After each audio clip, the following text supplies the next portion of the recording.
Doctor कुसुम Sharma hospital में प्रख्यात निसंतानता विशेषज्ञ डॉक्टर निशांत दीक्षित ने निसंतान दंपतियों को परामर्श दिए। इस अवसर पर नारद न्यूज से विशेष वार्ता में डॉक्टर निशांत दीक्षित ने पुरुषों एवं महिलाओं में निसंतानता के कारणों पर विस्तार से चर्चा की, साथ ही अत्याधुनिक तकनीकों की भी जानकारी दी। डॉक्टर कुसुम शर्मा ने कहा कि डॉक्टर कुसुम शर्मा हॉस्पिटल में निसंतान दंपतियों का अत्याधुनिक तकनीक से सफलतापूर्वक इलाज किया जा रहा है। डॉक्टर कुसुम शर्मा हॉस्पिटल में प्रत्येक माह की 10 तारीख को सुबह 10 बजे से लेकर 1 बजे तक निसंतानता निवारण कैंप लगाया जाता है। इसमें जयपुर के प्रख्यात विशेषज्ञ डॉक्टर निशांत दीक्षित अपनी सेवाएं देते हैं। इसमें वे महिलाएं एवं पुरुष जिनके कि काफ़ी समय से बच्चा नहीं हुआ हो, वे अपने को परामर्श लेकर लाभान्वित होते हैं और हमें उनकी सेवाएं लेते हैं। उसमें से काफ़ी दंपति उनके इलाज से लाभान्वित हो जाते हैं और संतान प्राप्ति से के सुख को प्राप्त करते हैं। डॉक्टर साहब, किस तरह की समस्याएं आजकल निसंतानता के बारे में आपके सामने आ रही हैं? देखिए, आजकल जो प्रॉब्लम्स आ रही है जिसकी वजह से लोगों को इनफर्टिलिटी की प्रॉब्लम है, उनमें मुख्य रूप से फीमेल्स के अंदर तो ट्यूब्स ब्लॉक होने की समस्या रहती है।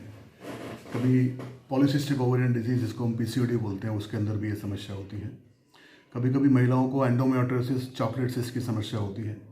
जेनेटिक ट्यूबरक्लोसिस अपने इंडिया में कॉमन रूप से मिलता है, जिसको कि डायग्नोज करना डिफ़िकल्ट होता है। उसके वजह से भी कुछ पेशेंट होते हैं। इसके अलावा डिक्रीज ओवरियन रिजर्व के केस अपने को मिलते हैं, फाइब्रोइड यूट्रस के केस मिलते हैं। और पुरुषों के अंदर मेनली जो है उनके स्पर्म काउंट्स कम होना, उनकी गतिशीलता, शुक्राणु की गतिशीलता कम होना, मेनली ये कारण अपने को पुरुषों के अंदर मिलते हैं। तो ये निसंतानता के आजकल ज़्यादातर केस देखे जा रहे हैं, इनका क्या कारण समझते हैं हम? आजकल ज़्यादा क्यों बढ़ रहे हैं केस? देखिए, अगर अपन बात करें, ग्रामीण परिवेश में कारण दूसरे हैं और शहरी परिवेश में कारण दूसरे होते हैं। ग्रामीण परिवेश में मेनली जो इनफर्टिलिटी होती है वो इस वजह से होती है कि वहाँ जो मेंस्ट्रुअल हाइजीन का ध्यान नहीं रखा जाता है, क्योंकि वहाँ की महिलाओं को ग्रामीण परिवेश में ये आइडिया नहीं होता है कि मेंस्ट्रुअल हाइजीन का क्या महत्व है। मोस्टली माहवारी के समय, हालांकि हम लोग इसके बारे में बात नहीं करते हैं, पर इसके बारे में बात करना आवश्यक है, क्योंकि ग्रामीण परिवेश में ये इनफर्टिलिटी का इम्पोर्टेंट कारण है कि माहवारी के समय महिलाएं उन कपड़ों का इस्तेमाल करती हैं जो कि घर में सबसे ज़्यादा गंदे होते हैं, जिसकी वजह से उनको रिप्रोडक्टिव ट्रैक्ट का इन्फेक्शन होने की संभावना रहती है। और जब उनको समस्या होती है तो वो अपने परिवार वालों से भी शेयर नहीं करती हैं, और डॉक्टर के पास वो तब जाती हैं जब उनकी दैनिक दिनचर्या इसकी वजह से प्रभावित होने लगती है। उनको फीवर होता है, सीवियर पेन एब्डोमेन होता है, तब वो डॉक्टर के पास जाती हैं। पर तब तक उस इन्फेक्शन को रहते हुए 1.5-2 साल निकल चुके होते हैं, और वो इन्फेक्शन जो उनके लोअर जेनिटल ट्रैक्ट में कभी था वो अपर जेनिटल ट्रैक्ट में आ जाता है, और उसकी वजह से ट्यूब बंद होने की संभावना हो जाती है। और शहरों में? और इसके अलावा ग्रामीण परिवेश में दूसरा कारण ये है कि वहाँ पे एक ये माना जाता है, आज भी ऐसा होता है कि वो समझते हैं कि इनफर्टिलिटी का जो प्रॉब्लम है वो महिलाओं की वजह से होता है। एक बांझ जो वर्ड है वो महिलाओं के लिए यूज़ किया जाता है, बट साइंटिफिक फैक्ट ये है कि इनफर्टिलिटी 50% केस में महिलाओं में हो सकती है, 50% केस के अंदर पुरुषों के अंदर भी हो सकती है। इसलिए हमें पुरुषों को भी पैरेलल रूप से इन्वेस्टिगेट करना ज़रूरी है, ताकि राइट टाइम पे राइट ट्रीटमेंट उनको मिल सके। शहरों में जो इनफर्टिलिटी के कारण होते हैं मेनली वो डिलेड मैरिज की वजह से होते हैं, क्योंकि आज के टाइम में जो युवा हैं अपनी स्टडीज़ कंप्लीट करते हैं, उनकी एज 25 से 28 साल हो जाती है, फिर उनको लगता है कि हम हमारे करियर पर ध्यान दें, तो शादी को वो डिले करते हैं। फिर शादी करते हैं तो उनको लगता है हम जिम्मेदारी नहीं चाहते, तो चाइल्ड बियरिंग को डिले करते हैं, और जब वो 33, 34, 35 की एज में प्रेगनेंसी प्लान करने की सोचते हैं, और उस टाइम पे मेनली जो फीमेल पार्टनर्स हैं उनके जो एग बनने की कैपेसिटी होती है वो एक एज के बाद डिक्लाइन होना शुरू होती है। और इस सिचुएशन में अगर वो 33-34 साल के बाद प्रेगनेंसी प्लान करना चाह रहे हैं तो उनको इनफर्टिलिटी की समस्या को फेस करना पड़ता है। इसलिए इम्पॉर्टेंट क्या है शहरी क्षेत्रों में कि शादी लेट ना की जाए।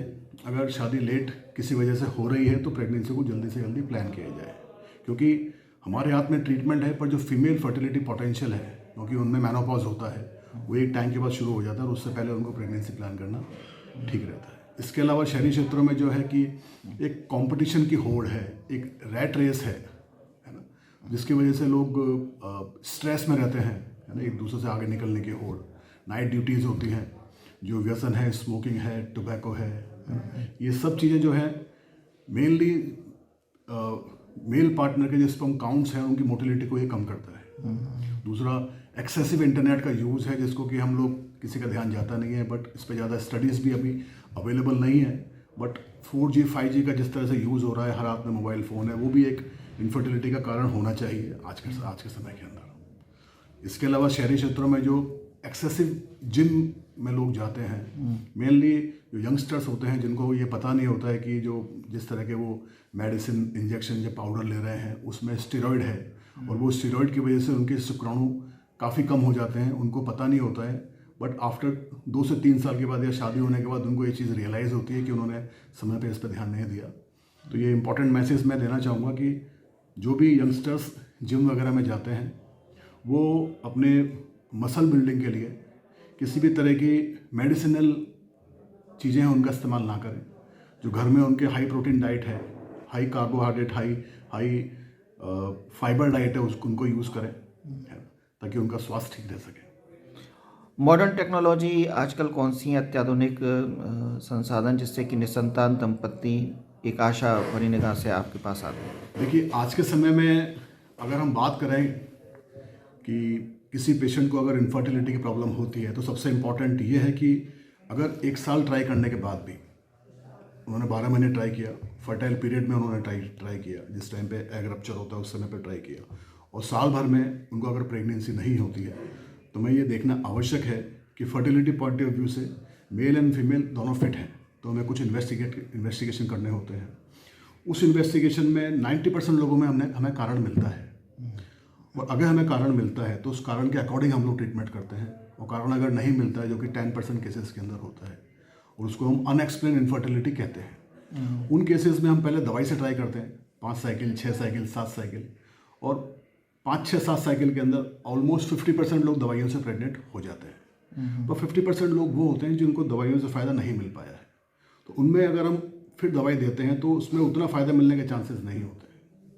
तो उस केस में हम लोग फिर अगले स्टेप पर जाते हैं, जिसको हम बोलते हैं इंट्रा यूट्राइन इंसेमिनेशन, जिसमें मेडिसिन तो दी जाती है, but at the time of ovulation